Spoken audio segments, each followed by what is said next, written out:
Jangan buru-buru percaya kabar rapel sudah cair kalau Bapak dan Ibu belum memegang urutan faktanya. Karena yang sedang dibicarakan ini bukan uang kecil, ini menyangkut rapel dan penyesuaian gaji pensiunan 2025 yang bisa berarti selisih 10 bulan sekaligus, lengkap dengan perubahan gaji rutin setelahnya, dan yang paling rawan justru muncul di saat seperti ini, informasi simpang siur, janji dipercepat, bahkan oknum yang berani mengaku dari Taspen untuk meminta data, Bapak Ibu pensiunan ASN TNI, Polri serta keluarga penerima manfaat, tolong dengarkan sampai tuntas.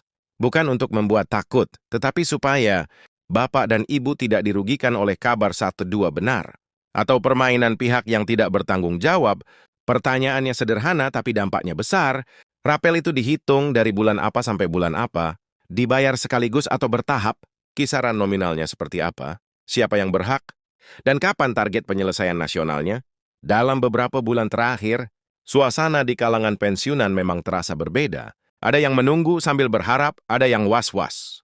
Karena informasi saling bertabrakan. Ada pula yang diam tetapi di dalam hati, terus memikirkan pertanyaan yang sama. Kalau benar ada rapel, kapan masuknya?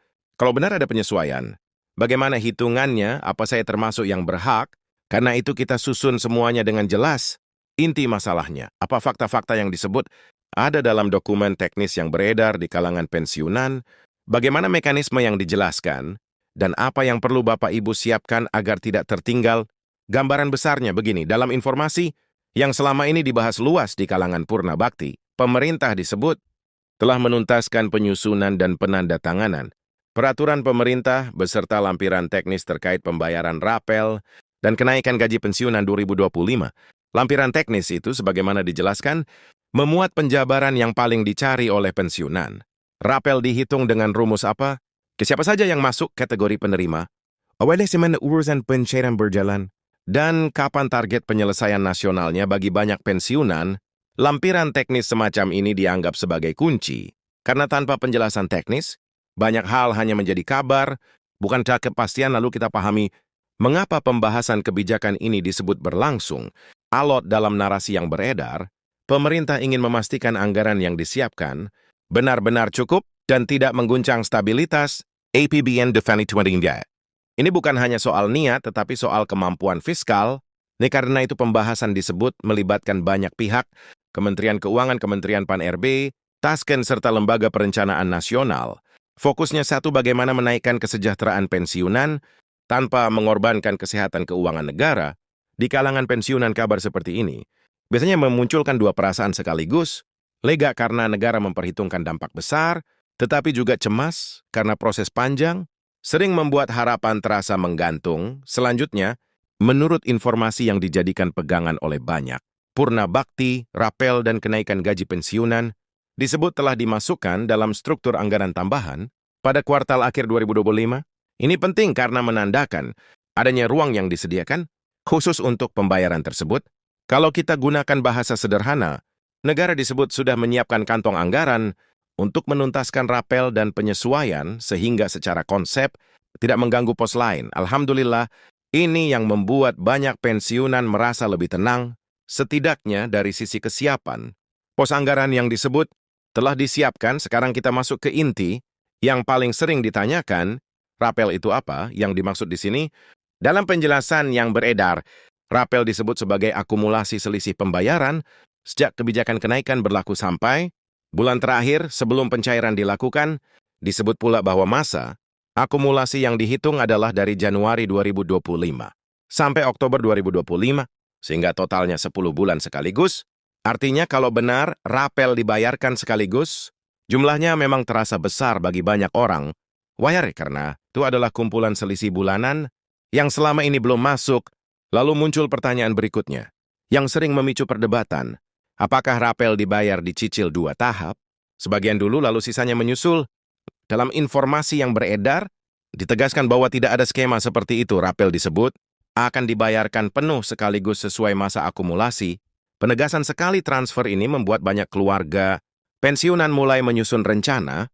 Ada yang ingin melunasi tunggakan kecil, ada yang ingin menambah tabungan kesehatan, ada yang ingin memperbaiki rumah yang bocor, dan ada pula yang ingin menyiapkan biaya pendidikan. cucu di usia pensiun, rencana-rencana seperti ini bukan soal gaya hidup, melainkan soal menjaga ketenangan. Disinilah sisi manusiawinya terasa kuat. Seorang pensiunan golongan menengah pernah bercerita, begini selama beberapa bulan terakhir. Ia menahan diri untuk tidak menambah pengeluaran. Ia menunda ganti kacamata, menunda servis motor, bahkan menahan keinginan memberi hadiah kecil. Untuk cucu bukan karena pelit, tetapi karena ia ingin aman. Ia bilang kalau sudah pasti, nanti masuk saya bisa atur, tapi kalau belum jelas saya takut salah langkah. Perasaan seperti ini sangat umum, bukan mengejar banyak, tetapi mengejar kepastian. Berikutnya kita masuk pada cara perhitungan yang disebut ada dalam lampiran teknis pemerintah. Menurut informasi yang beredar, tiada memberi satu angka rata-rata untuk semua orang. Karena hasilnya berbeda-beda, rapel disesuaikan dengan golongan terakhir saat pensiun, masa kerja, serta komponen tambahan seperti tunjangan keluarga dan jabatan. Jadi wajar jika Bapak Ibu saling bertanya, kok saya beda dengan teman saya? Jawabannya sederhana, komponen perhitungannya memang berbeda, namun kisaran angka tetap disebut, beredar sebagai gambaran umum, agar pensiunan bisa memperkirakan arah kebijakan. Untuk pensiunan golongan 2I, rapel disebut berkisar antara R, 6,020. Untuk golongan tether dan IV, rapel disebut bisa mencapai 7,020. Ini bukan angka kecil, apalagi bagi pensiunan yang selama ini mengandalkan pengaturan ketat agar cukup sampai akhir bulan. Banyak yang menyampaikan bahwa tambahan ini bisa menjadi penyangga untuk kebutuhan yang tidak bisa ditunda, obat rutin, kontrol kesehatan, biaya rumah tangga, dan kebutuhan keluarga yang memang datang tanpa bisa diminta menunggu. Kemudian selain rapel, ada kabar mengenai besaran gaji rutin. Setelah senyerwaian dalam informasi yang beredar, gaji pensiunan dengan tarif baru disebut akan berlaku pada periode setelah rapel dibayarkan. Contohnya ada gambaran untuk pensiunan golongan terbelnya, 6 dendermas sekitar 400 per bulan. Kemudian setelah penyesuaian, bisa berada di kisaran 4,6, 4,8,000, tergantung masa kerja dan tunjangan tambahan. Sekali lagi angka pastinya bergantung pada data masing-masing, namun gambaran ini membantu Bapak dan Ibu memahami bahwa perubahan yang disebut terjadi bukan hanya rapel, tetapi juga gaji rutin ke depan. Dalam informasi yang beredar, disebut juga adanya fitur simulasi untuk memperkirakan rapel. Caranya pensiunan memasukkan golongan terakhir, masa kerja, dan jenis jabatan. Lalu sistem memberi estimasi. Perlu ditekankan kembali, estimasi bukan angka final, tetapi berguna untuk perencanaan di usia pensiun.